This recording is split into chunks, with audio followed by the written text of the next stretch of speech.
தாய் தமிழ் உறவுகளுக்கு வணக்கம். அதிமுகவில் இணைய எடப்பாடியிடம் பேரம் பேசிய ஆதவ் அர்ஜுனா என்ற தலைப்பில் இந்த காணொலியை காண்கிறோம்.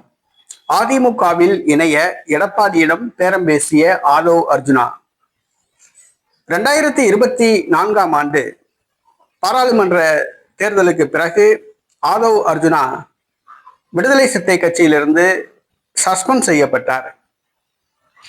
சஸ்பெண்ட் செய்யப்பட்ட ஆதவ் அர்ஜுனா கட்சியிலிருந்து விலகினார்.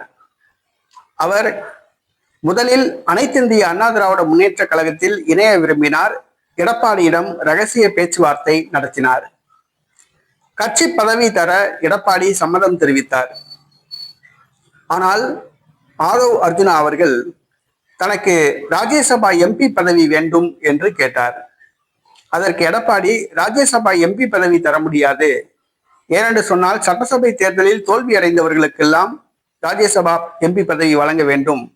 புதிதாக கட்சியில் சேர்ந்த உங்களுக்கு ராஜ்யசபா எம்பி பதவி வழங்க முடியாது. அப்படி வழங்கினால் கட்சியில் அதிருப்தி ஏற்படும்.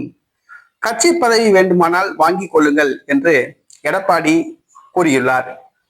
இதனால் அதிருப்தியுற்ற ஆதவ் அர்ஜுனா அதிமுகவில் இணைவதை தவிர்த்து தமிழக வெற்றி கழகம் பக்கத்தில் போய் பேரம் பேசி அங்கு கட்சி பதவி வாங்கி இணைந்துள்ளதாக அதிமுக மேலிட பொறுப்பாளர் தெரிவித்துள்ளார்.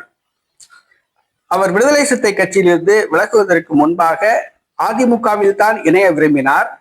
பேரம் படியாத காரணத்தினால் அவர் தமிழக வெற்றி கழகத்தில் இணைந்துள்ளார்.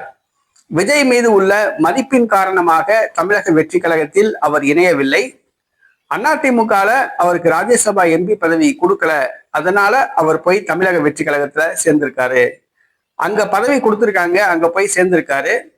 நீ அடுத்து சட்டசபை தேர்தலில் போட்டியிடக்கூடிய வாய்ப்பு, பாராளுமன்ற தேர்தலில் போட்டியிடக்கூடிய வாய்ப்பு, விஜய் ஆட்சி அமைத்தால் அமைச்சராக கூடிய வாய்ப்பு அவருக்கு இருக்கு. அப்படிங்கிறதுனால அவர் அங்க போய் சேர்ந்திருக்காரு. பதவிக்காக வேண்டி போய் சேர்ந்திருக்காரு.